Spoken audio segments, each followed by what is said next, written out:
Hello guys, আসসালামু আলাইকুম। হিন্দু ভাইদের আদাব। আপনাদের কাছে আমি নিয়ে এলাম সুখবর। আমি কিছুক্ষণ আগে বলছি যে আমাদের নীলফামারী ডিস্ট্রিক্টে পানি হয় না, তো এখন পানি হচ্ছে। মোটামুটি পানি দেখেন ভাই, সে পানি মোটামুটি বেশ নামতাছে। তো অবশ্যই দোয়া করবেন, আপনাদের দোয়া লাগবে।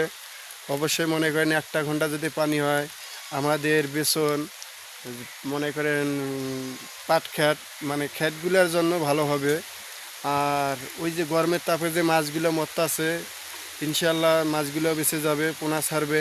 তো অবশ্যই ভাই, আপনারা যারা আমার এই ভিডিওটা যারা দেখতেছেন, কেউ উপরে টান দেবেন না, অবশ্যই লাইক কমেন্ট শেয়ার করবেন আর সাপোর্ট করবেন, পাশে থাকবেন। ধন্যবাদ। আমি আরও বেশি বেশি করে ভিডিও বানাবো, দেখাবো, আপনাদের উৎসাহ দেব।